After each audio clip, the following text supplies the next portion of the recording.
तो दोस्तों स्वागत है आपका हमारे YouTube चैनल में।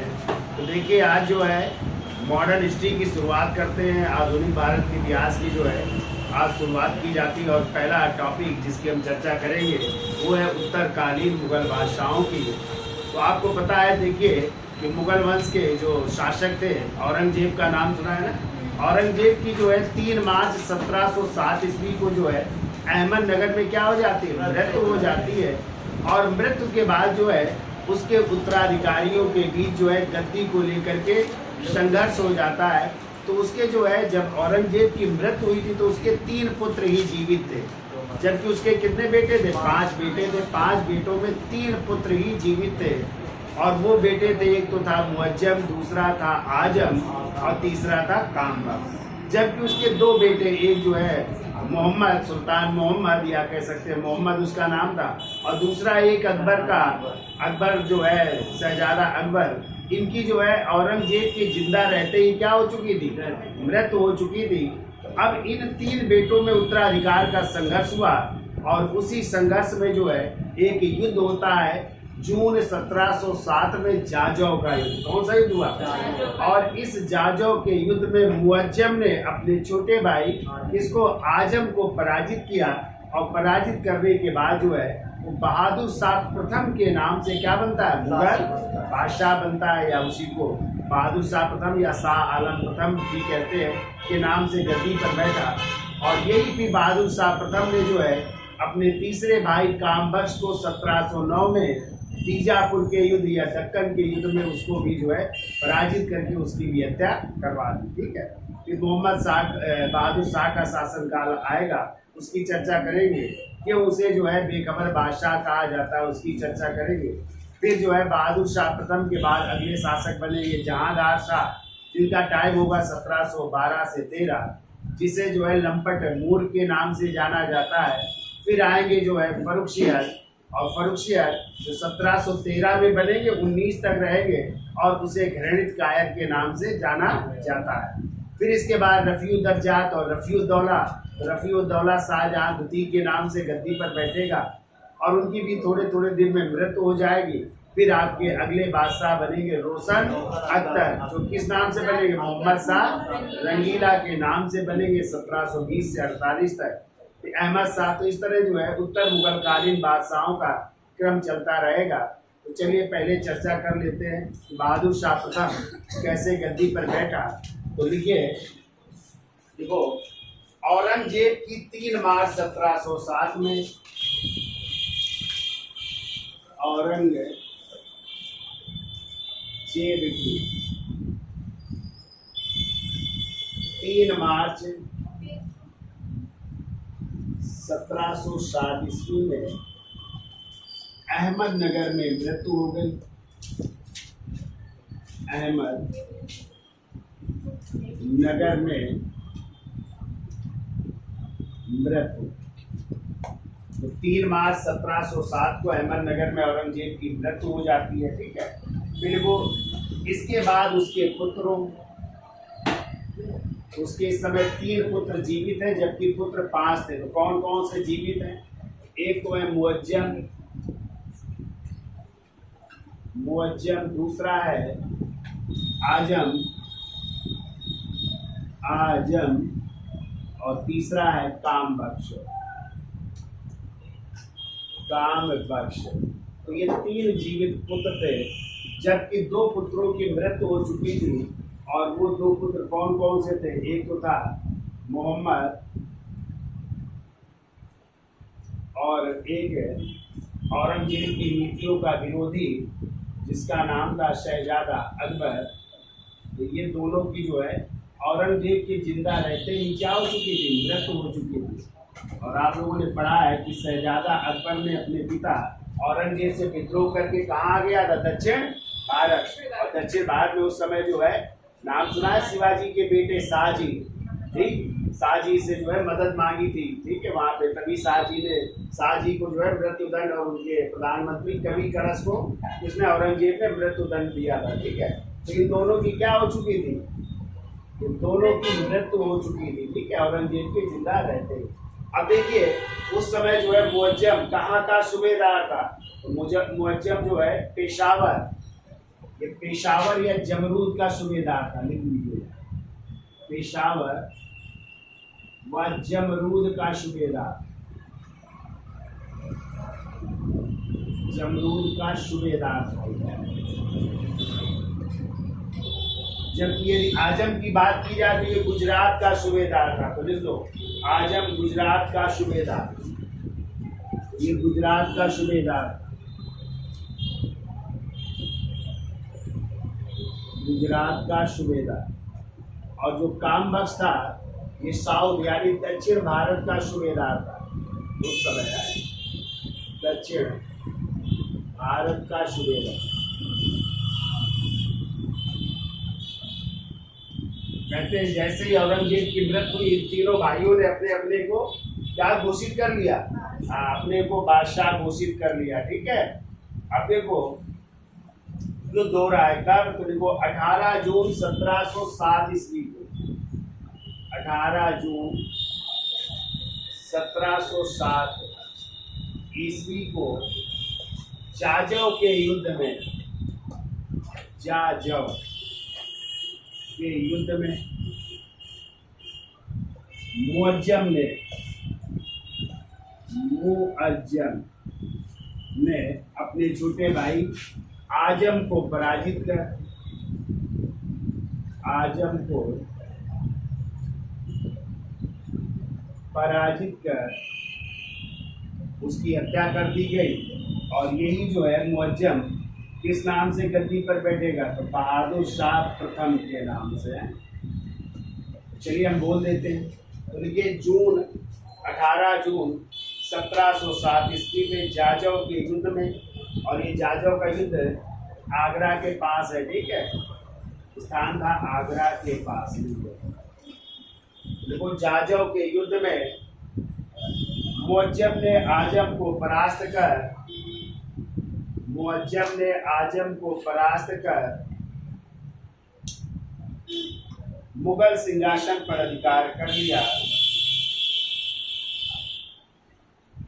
मुगल सिंहासन पर अधिकार कर लिया। और बहादुर शाह प्रथम की उपाधि धारण कर, और बहादुर शाह प्रथम की उपाधि धारण कर दिल्ली के सिंहासन पर बैठा।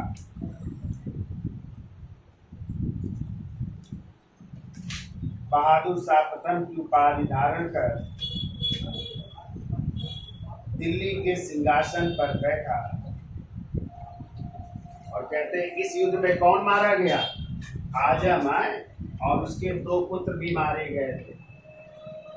इस युद्ध में आजम और उसके दो पुत्र भी मारे गए, दो पुत्र भी मारे गए। एक का नाम था बेदार भट्ट और एक का नाम था वजाह हक करके नाम था, तो ये दो मारे गए थे। ठीक है, तो दो ना लिखो, बस ये लिख लो उसके दो पुत्र मारे गए। ठीक है,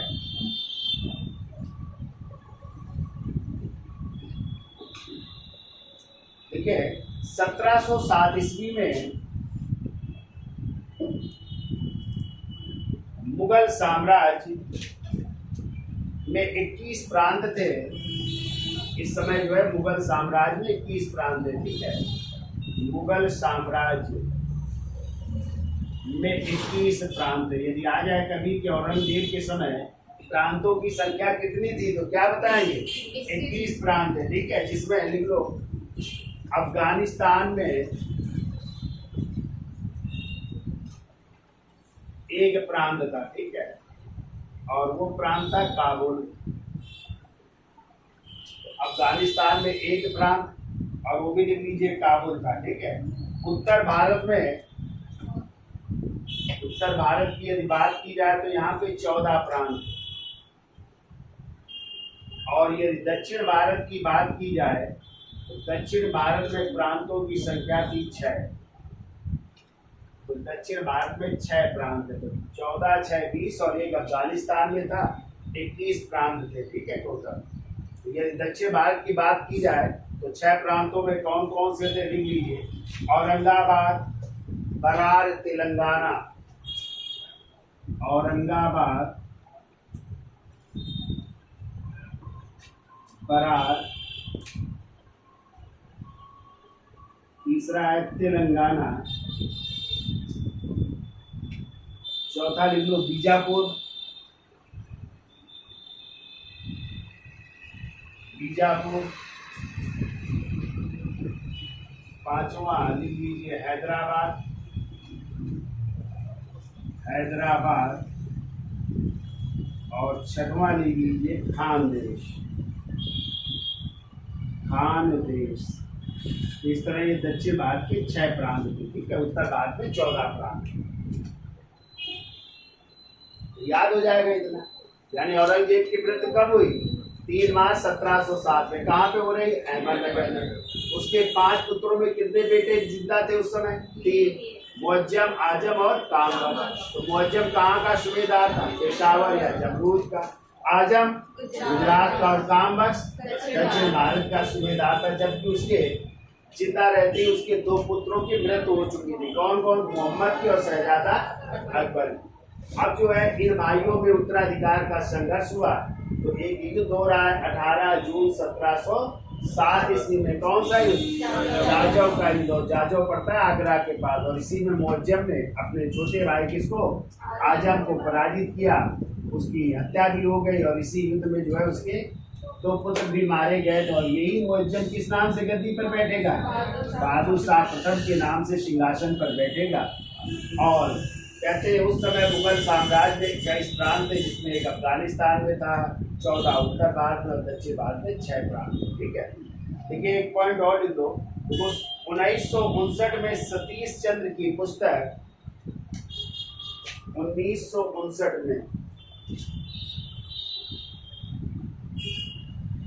एक इतिहासकार है सतीश चंद्र, देखो सतीश चंद्र की पुस्तक parties,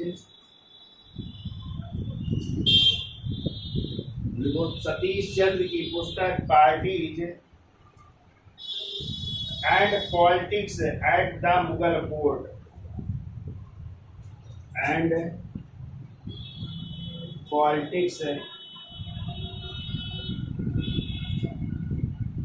at the Mughal court,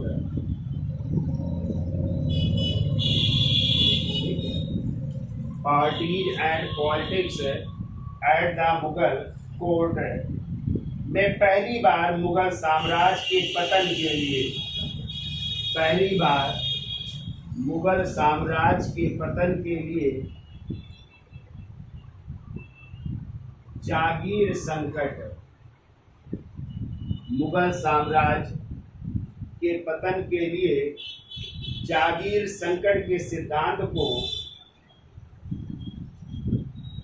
जागीर संकट के सिद्धांत को प्रतिपादित करने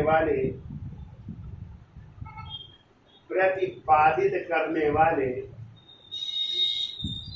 प्रथम इतिहासकार थे। कहते हैं पतन का कारण क्या था? जागीर संकट को माना। और ये क्वेश्चन भी पूछा गया था कि किसने जागीर संकट को मुगल साम्राज्य के पतन का कारण माना है? तो आपको याद रखना है सतीश चंद्र ने माना है। ठीक है। एक पॉइंट और लिख लीजिए। देखो विलियम आर्विन ने मुगल साम्राज्य के पतन का कारण, विलियम आर्विन ने मुगल साम्राज्य के पतन का कारण सैनिक अदक्षता माना है। सैनिक अदक्षता, यानी सेना में जो सैनिक थे वो बिल्कुल दक्ष नहीं थे, अदक्ष थे। ठीक है। तो सैनिक अदक्षता माना है, ये विलियम आर्विन ने माना है। ठीक है, इसको भी याद रखिएगा। अब हेडिंग डाल दीजिए, कौन अगला शासक बन रहा है? तो वो है बहादुर शाह प्रथम, जिसका नाम क्या था? मुअज्जम। और यही जो है शाह आलम की भी उपाधि धारण करेगा। इसी को बहादुर शाह प्रथम या शाह आलम प्रथम भी कहते हैं। ठीक है। तो इसका स्क्रीनशॉट ले लो, फिर आगे चलते हैं। तो देखिए जाजौ के युद्ध में मुअज्जम ने जो है अपने छोटे भाई आजम को पराजित करके जो है किस नाम से, बहादुर शाह प्रथम के नाम से गद्दी पर बैठा। और कौन सी उपाधि धारण की, शाह आलम प्रथम, इसलिए इसे बहादुर शाह प्रथम या शाह आलम प्रथम भी कहते हैं। ठीक है, टाइम कितना, 1707 से 12। ठीक है, तो देखिए बहादुर शाह प्रथम भी जो है हिंदू माँ के गर्भ से पैदा हुए थे। ठीक है, जैसे आप लोगों ने पढ़ा था मुगल काल में कौन कौन मुगल शासक है जो हिंदू माँ के गर्भ से पैदा हुए, तो जहांगीर और शाहजहां। और तीसरा उत्तर मुगल काल में आ जाए तो आप इनको भी याद रखिएगा, बहादुर शाह प्रथम, चूंकि ये राजौरी के राजा थे राजू। ठीक है, उनकी बेटी थी नवाब बाई। ठीक है, यानी माँ का नाम क्या था, नवाब बाई के गर्भ से हुए थे, तो ये भी एक हिंदू माँ के गर्भ से हुए थे। ठीक है, तो लिखिए इनका जन्म लिखो 1643 में, इनका जन्म हुआ था 1643 में। पिता का नाम औरंगजेब था, औरंगजेब। माँ का नाम था नवाब बाई,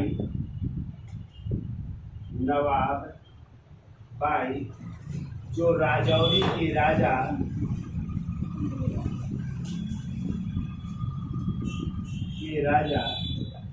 राजू की पुत्री थी, राजू की। कितने वर्ष की अवस्था में राज्याभिषेक हो रहा है इनका, तो बुढ़े हो चुके थे। कहीं कहीं मिलता है 63 वर्ष और कहीं कहीं मिलता है 65 वर्ष की आयु। ठीक है, दोनों मिलते हैं, यानी 63 वर्ष या 65 वर्ष की अवस्था में इनका क्या हो रहा है, राज्याभिषेक हो रहा है। ठीक है, ये देखिए इन्होंने अगला पॉइंट लिखो, मराठों और राजपूतों से इन्होंने मैत्री संबंध स्थापित किए। देखो मैत्री संबंध स्थापित किए थे मराठों से प्लस राजपूतों से, राजपूतों से मैत्री संबंध स्थापित हुए। और राजपूत कहाँ के, आमेर के राजपूत, जैसे ना मारवाड़ के राजा, इनसे जो है संबंध स्थापित किए। और दूसरी चीज याद रखिएगा, जो औरंगजेब ने जजिया कर लगाया था, तो इसने जजिया कर को क्या किया, समाप्त किया। तो देखो औरंगजेब द्वारा लगाए गए, औरंगजेब द्वारा लगाए गए जजिया कर को समाप्त किया, जजिया कर को समाप्त किया। यदि आ जाए सबसे पहले जजिया कर किसने लगाया था, पता है क्यों भाई, मोहम्मद बिन कासिम ने। कहाँ पे लगाया, सिंध के राजा लाए, सिंध वासियों पर लगाया था। ठीक है, इसने औरंगजेब द्वारा लगाए गए जजिया कर को समाप्त किया। ठीक है, और औरंगजेब ने कब जजिया कर लगाया था, डेट याद है, 1679 में, 1679 में जजिया कर लगाया था। ठीक है, तो इसने क्या कर दिया, समाप्त कर दिया। अब लिखो अगला पॉइंट, बहादुर शाह प्रथम ने, बहादुर शाह प्रथम ने, तो आपको पता है इनका भी एक भाई था, कौन, कामबख्श। तो कामबख्श को 1709 में किस युद्ध में, बीजापुर के युद्ध में या दक्कन के युद्ध में पराजित कर रहे हैं। ठीक है, तो देखो बहादुर शाह प्रथम ने 13 जनवरी 1709 ईस्वी को, 13 जनवरी 1709 ईस्वी को बीजापुर के युद्ध, या इसी को हैदराबाद का भी युद्ध कहते हैं, या इसी को दक्कन का युद्ध भी कहते हैं, दक्कन के युद्ध में, तीनों नाम लिखो। लिखो बीजापुर का युद्ध, हैदराबाद का युद्ध या दक्कन के युद्ध में अपने भाई कामबख्श को पराजित कर उसकी हत्या कर दी। अपने भाई कामबख्श को पराजित कर, कामबख्श को पराजित कर उसकी हत्या कर दी। यानी अब कोई भी इसका प्रतिद्वंदी भाई नहीं बचा, ठीक है, सभी भाई जो है मर चुके हैं। तो ये याद रखिएगा, कौन सा युद्ध है? दक्कन का युद्ध या हैदराबाद का युद्ध है, ठीक है। अगला पॉइंट को देखो, बहादुर शाह प्रथम ने जाट नेता, और उस समय जाट नेता थे जो भरतपुर के थे, जिनका नाम था, क्या नाम था? सूरजमल, चूड़ामन एवं बदन सिंह। तो देखो, जाट नेता चूड़ामन एवं बदन सिंह से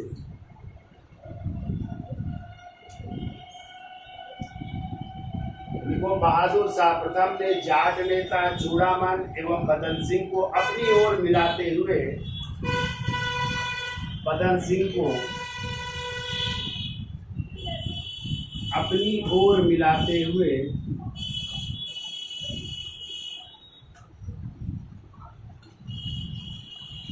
बुंदेला सरदार, देखो बुंदेला सरदार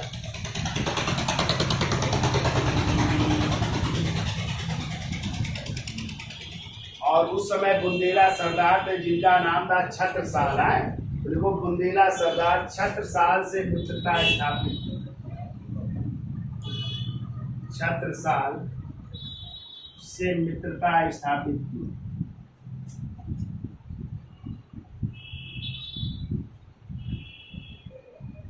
छत्रसाल से मित्रता स्थापित की, यानी बुंदेलों से भी मित्रता स्थापित कर रहा है, ठीक है। तो इतना लिख दो, इसका स्क्रीनशॉट ले लो, फिर आगे चलते हैं। तो देखिए, जाट नेता इससे चूड़ामन बदन सिंह और बुंदेला सरदार क्या नाम था? छत्रसाल से उसने मित्रता स्थापित की। अब देखो, इस तरह सिखों से भी ये मित्रता स्थापित कर रहा है। और उस समय सिखों के 10वें गुरु कौन थे? गुरु गोविंद सिंह। उनको अपनी ओर मिलाया और उनको भी 400 का मनसब प्रदान कर रहा है, ठीक है। लेकिन कहते हैं, एक अभियान के दौरान गुरु गोविंद सिंह की नादेड़ नामक स्थान पर जो है एक पठान द्वारा क्या कर दी गई थी? चूड़ा भोग करके हत्या कर दी गई थी, ठीक है। तो चलिए देखिए अगला पॉइंट। देखो, सिखों के अंतिम गुरु, सिखों के अंतिम गुरु, अंतिम गुरु गुरु गोविंद सिंह को अपनी ओर मिलाते हुए गुरु गोविंद सिंह को अपनी ओर मिलाते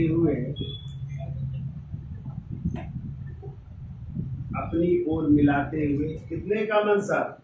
400 का मनसब प्रदान कर रहे हैं, ठीक है। 400 का मनसब प्रदान किया, 400 का मनसब प्रदान किया। फिर 1708 ईस्वी में, 1708 ईस्वी में किस जगह? नादेड़ है। गुरु गोविंद सिंह की नादेड़ में हत्या के बाद गुरु गोविंद सिंह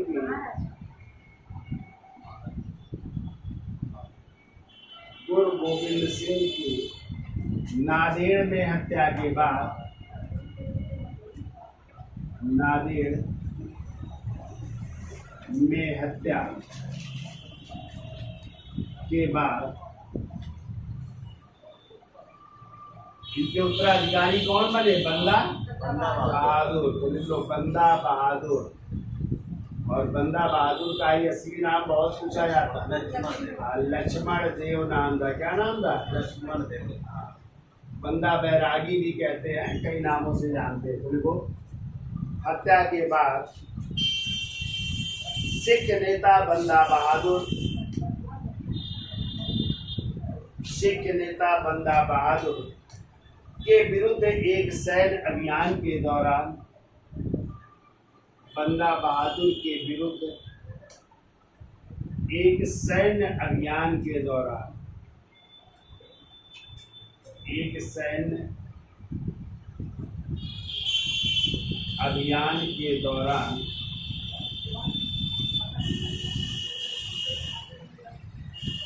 27 फरवरी 1712 ईस्वी में, 27 फरवरी 1712 ईस्वी में बहादुर शाह प्रथम की मृत्यु हो गई। बहादुर शाह प्रथम की मृत्यु।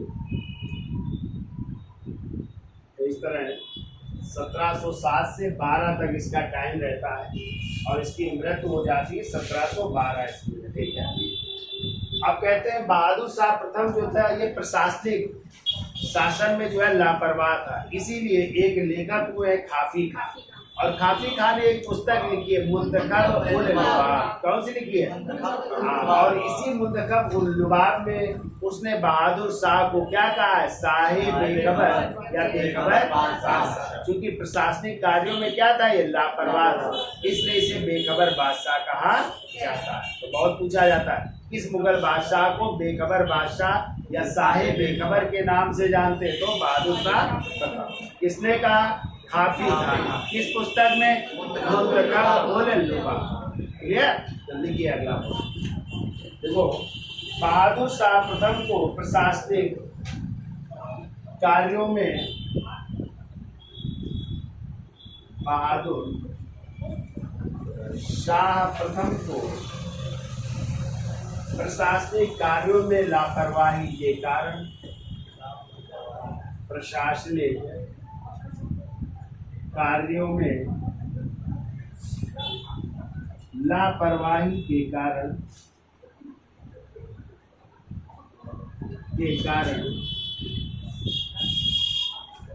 काफी खान ने अपनी पुस्तक,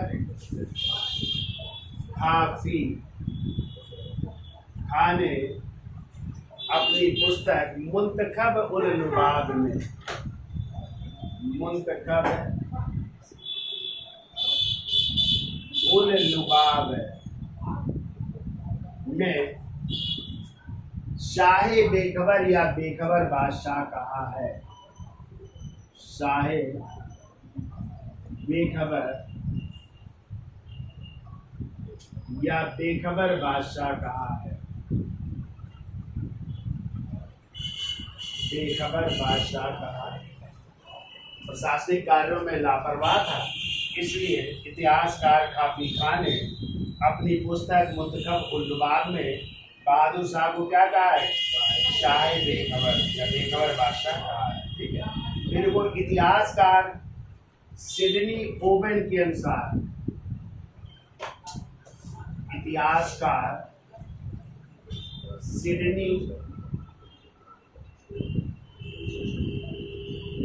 ओवन के अनुसार, सिडनी ओवन क्या लिखते हैं? कहते हैं मुगल सम्राटों में बहादुर शाह अंतिम सम्राट था। मुगल सम्राटों में, मुगल सम्राटों में बहादुर शाह अंतिम सम्राट था, जिसके बारे में कुछ अच्छे शब्द कहे जा सकते हैं। मुगल सम्राटों में बहादुर शाह अंतिम मुगल बादशाह था, अंतिम मुगल बादशाह था, जिसके बारे में, जिसके बारे में कुछ अच्छे शब्द कहे जा सकते हैं। कुछ अच्छे शब्द कहे जा सकते हैं।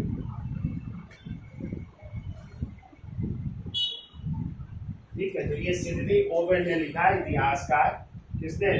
सिडनी ओवन ने लिखा है। ठीक है। अब देखिए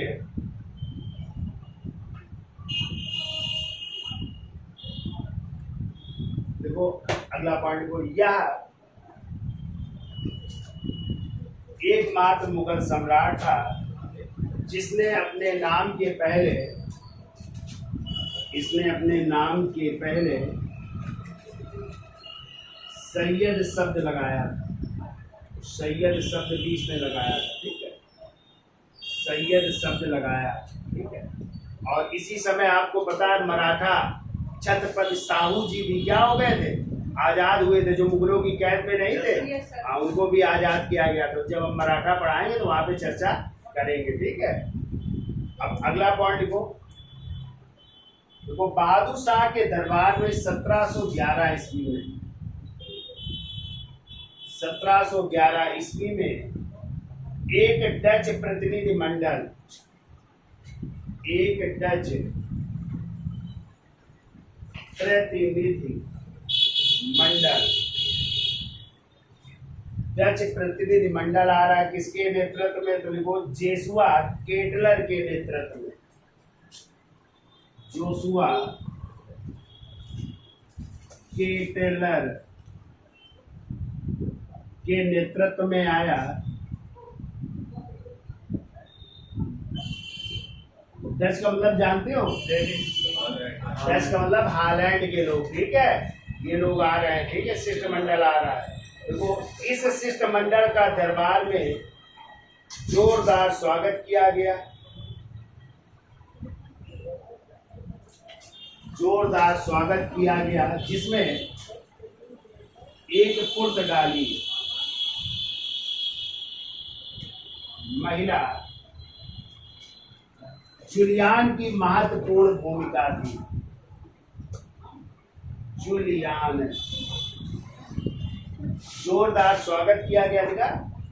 देखो इस शिष्टमंडल का दरबार में जोरदार स्वागत किया गया, और इस स्वागत में एक पुर्तगाली महिला जूलियान की महत्वपूर्ण भूमिका थी। जूलियान की महत्वपूर्ण भूमिका थी,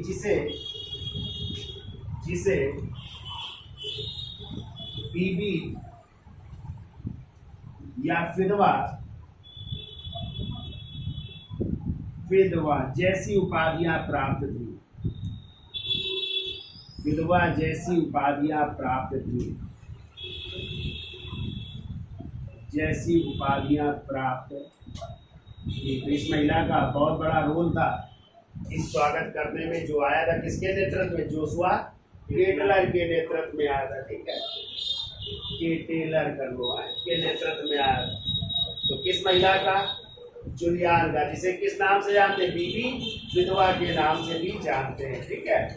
अब देखो जब बहादुर शाह प्रथम की मृत्यु हुई 1712 में, तो उसके 4 बेटे थे, और उन्हीं 4 बेटों में उत्तराधिकार का क्या छिड़ गया, युद्ध छिड़ गया। तो कहते हैं इस कारण जो है 1 माह तक जो है बहादुर शाह प्रथम का जो है शव दफनाया नहीं जा सका। तो देखिए 1712 में जो है बहादुर शाह प्रथम की मृत्यु हो जाती है, तो उसके 4 बेटे थे, जहांदार शाह, रफीउस्सान, अजीमुस्सान और जहान शाह, ठीक है। कहते हैं इनके बीच उत्तराधिकार का युद्ध हुआ, और इसी उत्तराधिकार के युद्ध में जहांदार शाह एक ईरानी गुट के नेता थे, और उस ईरानी गुट के नेता का नाम था जुल्फिकार खान।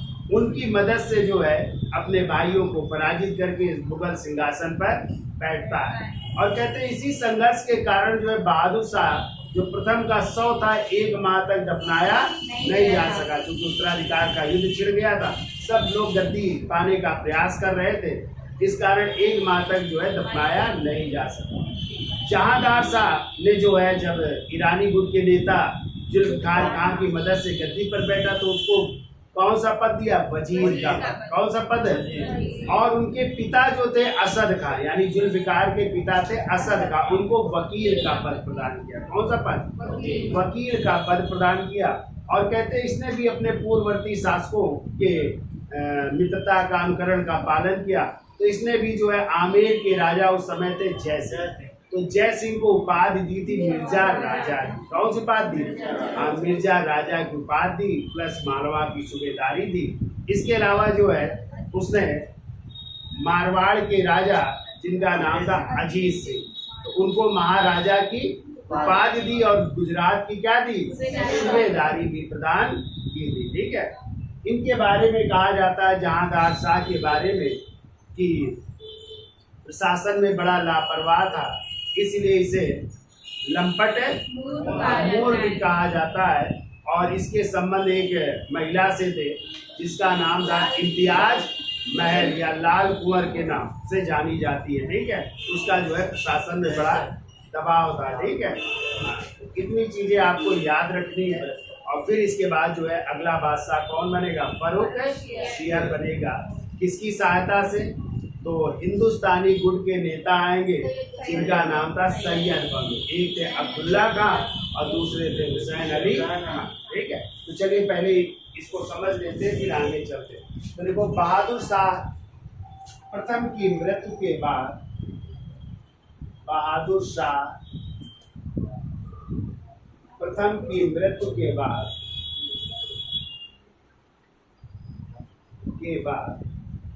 उसके 4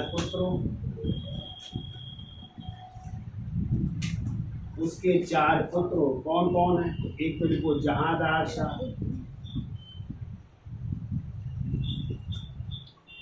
दूसरा लिख लो जहान शाह,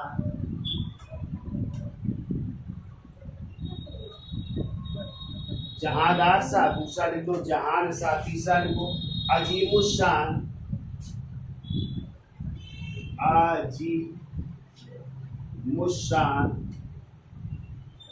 और चौथा लिख लो रफीउशाह।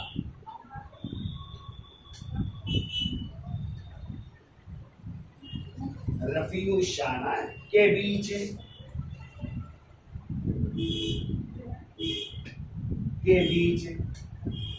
साम्राज्य के विभाजन के लिए या उत्तराधिकार के लिए संघर्ष हुआ। ऐसा कर लो, उत्तराधिकार के लिए संघर्ष, उत्तराधिकार के लिए संघर्ष हुआ।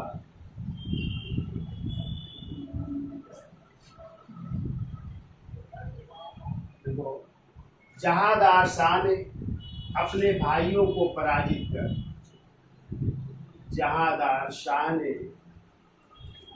अपने भाइयों को पराजित कर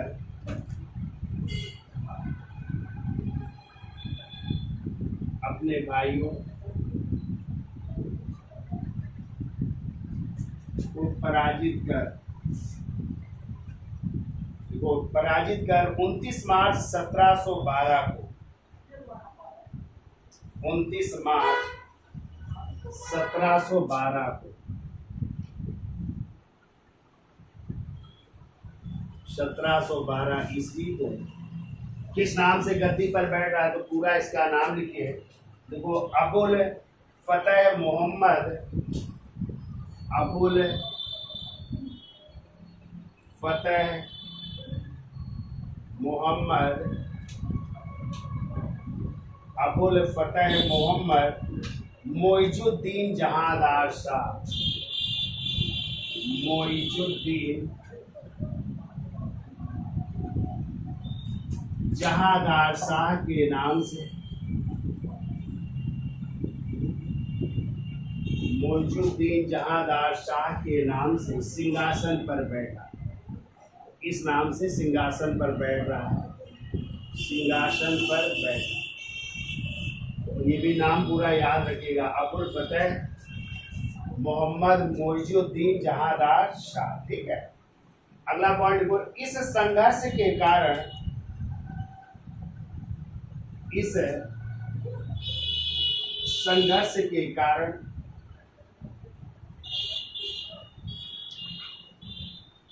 बहादुर शाह प्रथम का, बहादुर शाह प्रथम का शव 1 माह तक दिल्ली में दफनाया नहीं जा सका। 1 माह तक दिल्ली में दफनाया नहीं जा सका,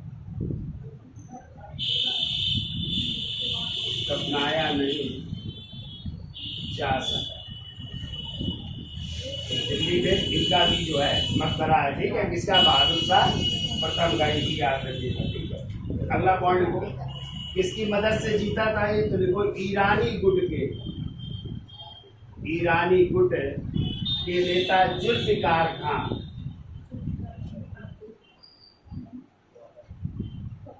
ईरानी गुट के नेता जुल्फिकार खान की सहायता से जुल्फिकार खान की सहायता से जहांदार शाह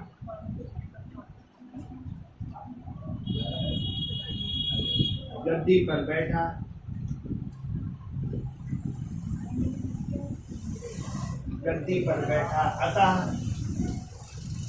अतः जुल्फिकार खान को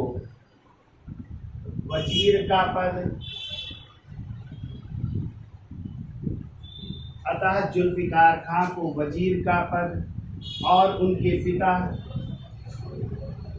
असद खान को वकील का पद प्रदान किया और उनके पिता असद खान को वकील का पद प्रदान किया।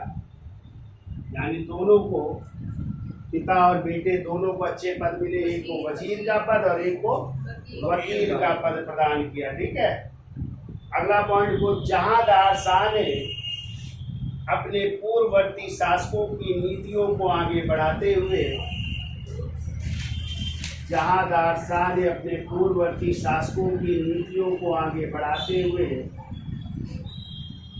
राजपूत शासक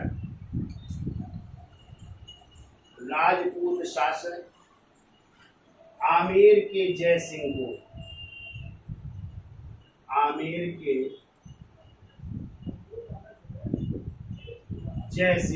कौन सी उपाधि दी? मिर्जा राजा की उपाधि। और कहाँ की सूबेदारी? मालवा किया है। उनको मिर्जा राजा की उपाधि देते हुए, मिर्जा राजा, वैसे इनका पूरा नाम था मिर्जा राजा समाई जय सिंह, तो समाई की उपाधि दी थी फिर फरुखिया से। और मिर्जा राजा की दी थी किसने? जहांदार शाह ने। तो देखो, जय सिंह को मिर्जा राजा की उपाधि देते हुए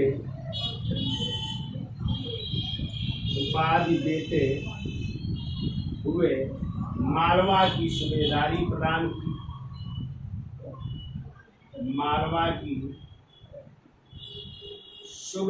प्रदान की, जबकि मारवाड़ के शासक अजीत सिंह को,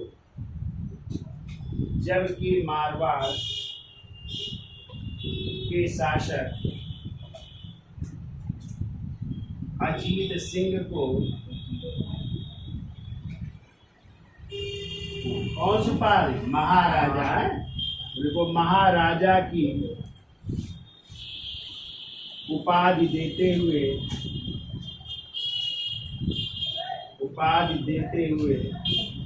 गुजरात की सूबेदारी प्रदान की।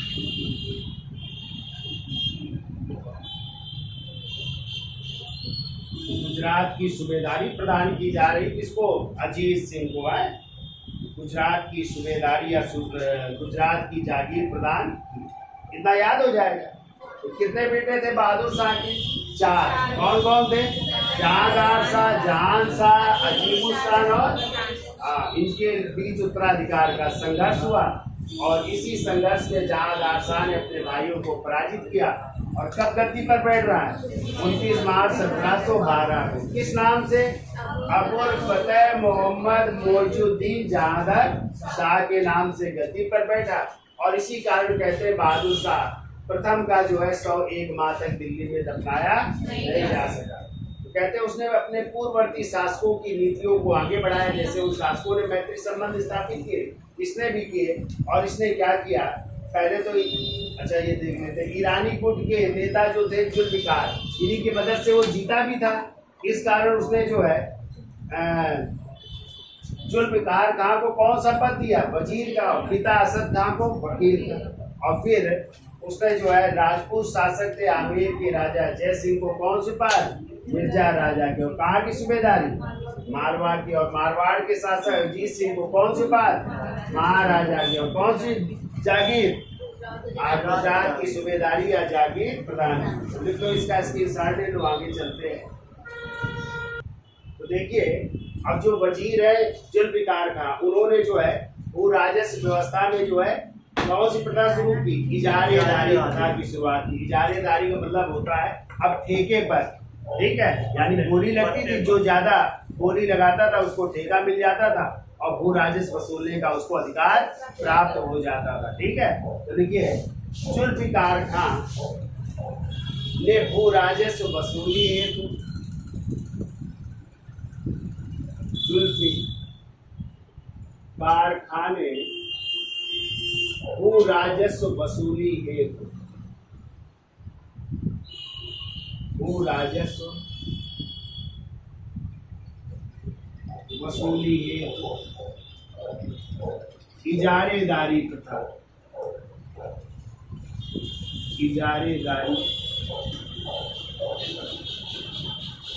की शुरुआत की।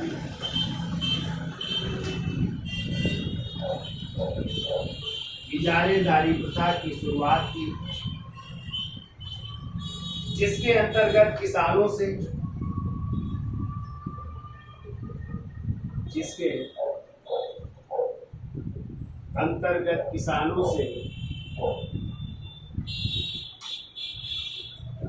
किसानों से लगान ठेके पर वसूलने के लिए, किसानों से लगान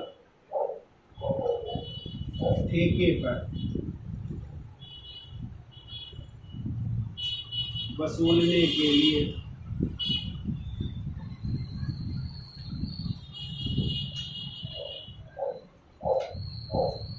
क्या लिखा? जिसके अंतर्गत किसानों से लगान ठेके पर वसूलने के लिए नीलामी की व्यवस्था की गई। नीलामी की व्यवस्था की गई। तो जो ज्यादा बोली लगाता था उसी को जो है ठेका दे दिया जाता था और वो फिर किसानों से क्या भू राजस्व वसूलते थे, ठीक है। अब देखो ईरानी गुट के विरुद्ध एक और नया गुट सक्रिय हो रहा है। देखो ईरानी गुट के विरुद्ध हिंदुस्तानी गुट, कौन सा गुट? हिंदुस्तानी गुट सक्रिय हुआ। हिंदुस्तानी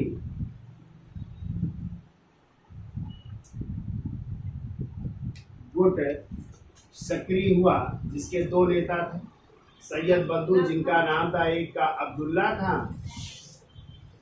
और दूसरा का नाम था हुसैन अली। है चलो आगे चर्चाएं होंगी।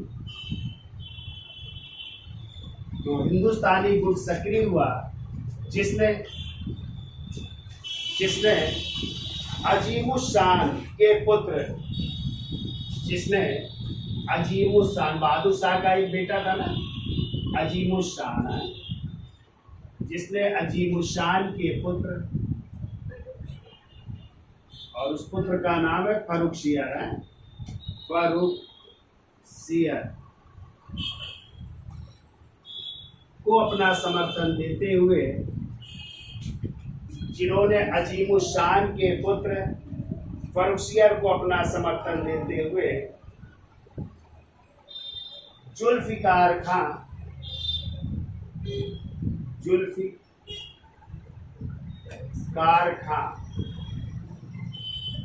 व जहांदार शाह को, जुल्फिकार खां व जहांदार शाह को 10 फरवरी 1713 को 10 फरवरी 1713 को आगरा के युद्ध में, आगरा के युद्ध में 10 फरवरी 1713 को आगरा के युद्ध में पराजित कर उसकी हत्या कर,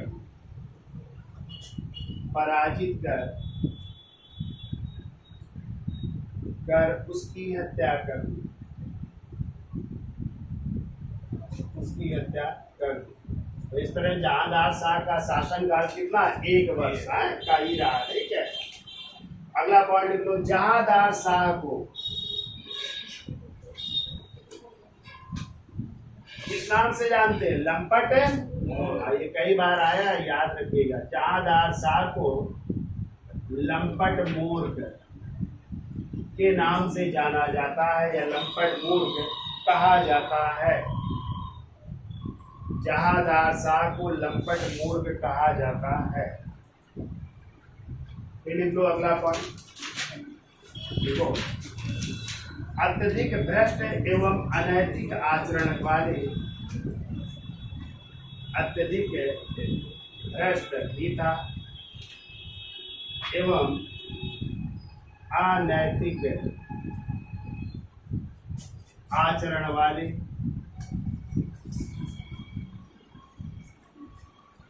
जहादार शाह पर,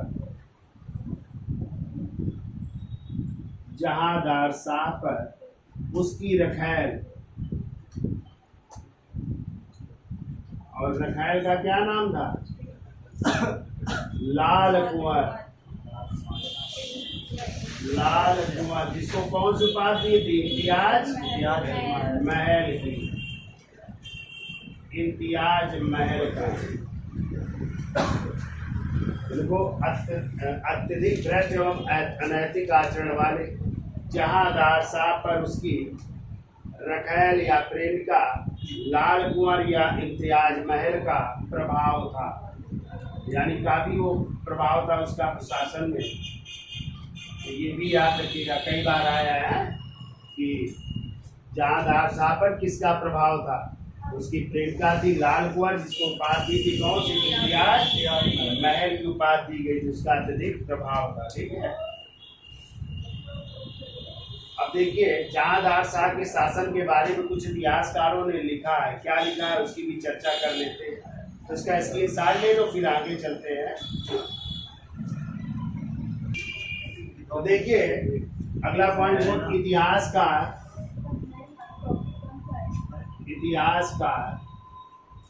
कामवार खां ने लिखा है। कामवार खां ने लिखा है, क्या लिखा है? उनको उल्लू बाज के घोंसलों में रहने लगे। उल्लू बाज के घोंसलों में रहने लगे।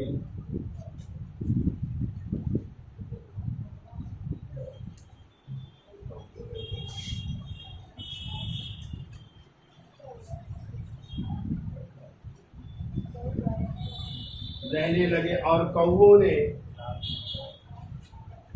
बुलबुल का स्थान ले लिया। और कौवों ने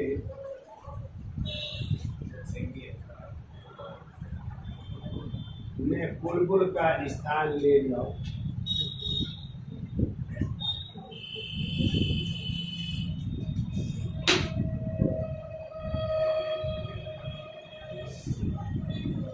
कौवों ने किसका स्थान ले लिया? बुलबुल का स्थान लिया। ये लिख रहे हैं कौन? कामवार खां। ठीक है। तो हमने आपको बताया था जजिया कर जो औरंगजेब ने लगाया था, इसका पहला प्रयास किसने किया था? बहादुर शाह प्रथम ने। और कहते हैं इसके बाद जो है जहांदार शाह ने भी प्रयास किया था, लेकिन अंतिम रूप से आ जाए जजिया कर समाप्त करने वाला कौन था? तो आप क्या बताएंगे? मोहम्मद शाह रंगीला बताएंगे। ठीक है। एक और कोटेशन लिख लो।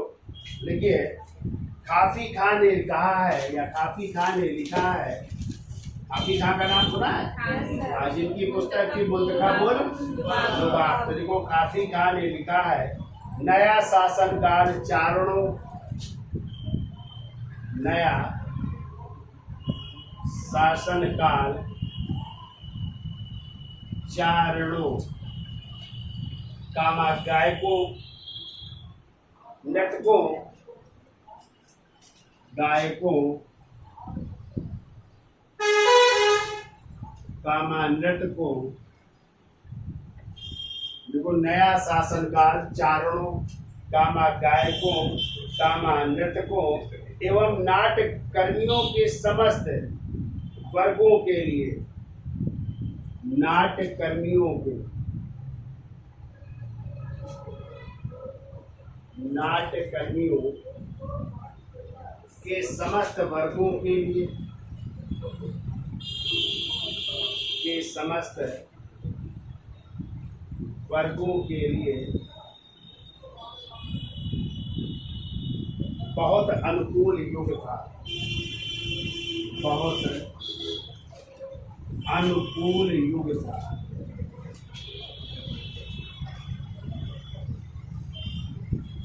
ठीक है, यानी इस समय जो है इन लोगों का जो है क्या था, इसके लिए अनुकूल था। ये जो है शासनकाल किसका, जहांदार शाह का है।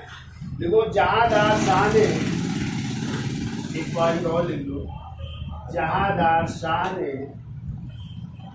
अपने धाय भाई कोकलताश को महत्वपूर्ण पद दिया था। अपने धाय भाई कोकलताश को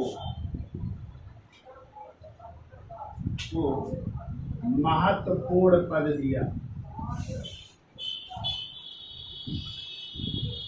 महत्वपूर्ण पद दिया जा रहा है कोकलताश को। ठीक है,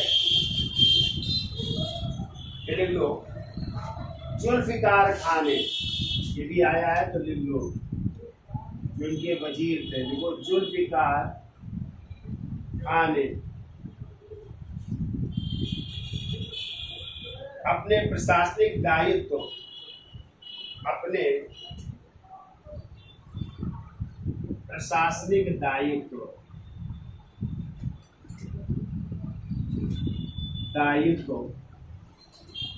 अपने नजदीकी व्यक्ति,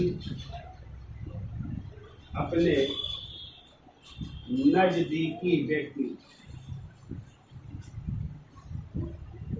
और उसका नाम था सुभद्र चंद्र है, अपने नजदीकी व्यक्ति सुभद्र चंद्र के हाथों में दे दिए। सुभद्र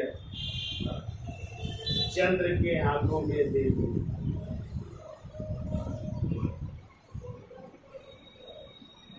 के हाथों में दे दिए। ठीक है, इतनी चीजें आपको याद रखनी है जहांदार शाह के बारे में। ठीक है, अब देखो सैयद बंधु आ रहे हैं, और सैयद बंधु कौन, दो भाई थे, अब्दुल्ला खां और हुसैन अली खां, जो किस गुट के नेता थे, हिंदुस्तानी गुट के नेता थे। ठीक है, और इन्हीं की मदद से इन्होंने समर्थन किया किसको, और ये समर्थन कर रहे हैं, एक आप लोगों ने नाम सुना था अजीमुस्सान, जो किसका बेटा था, बहादुर शाह प्रथम का। तो बहादुर शाह प्रथम के बेटे अजीमुस्सान, और अजीमुस्सान का बेटा था फर्रुखसियर, तो उसका समर्थन किया। और इसके पीछे कारण था, कहते जब अजीमुस्सान जो है शहजादा था, तो उसने जो है अब्दुल्ला खां या हुसैन अली खां को जो है बिहार का क्या बनाया था, सूबेदार बनाया था। तो एहसान थे, और इसी एहसान का बदला इन लोगों ने जो है चुकाया भी, और उनके बेटे किसको, फर्रुखसियर को जो है गद्दी प्रदान करने में बहुत बड़ा उनका हाथ था। और इन्हीं सैयद बंधुओं को किस नाम से जानते हैं, किंग मेकर, यानी राजा बनाने वाला कहा जाता है, या नृप निर्माता कहा जाता है। इन्होंने कई जो है मुगल बादशाहों को गद्दी पे बैठाया और हटाने का कार्य किया, जैसे फर्रुखसियर को, फिर रफ़ीउद्दर्जा, फिर रफ़ीउद्दौला, फिर इसके बाद जो है लेकुसियर, मोहम्मद इब्राहिम, और फिर मोहम्मद शाह रंगीला को गद्दी पर बैठाने का कार्य किया था। और फिर मोहम्मद जो रंगीला बनेगा बादशाह, उसी के समय इन सैयद बंधुओं का खात्मा भी होगा, तो उसकी भी हम चर्चा करेंगे। ठीक है, तो आज के लिए इतना रखते हैं, तो इसको आप लोग पढ़ के आएंगे, बहादुर शाह प्रथम और जहांदार शाह। कल नेक्स्ट टर्म में चर्चा करेंगे फर्रुखसियर की। ठीक है, धन्यवाद।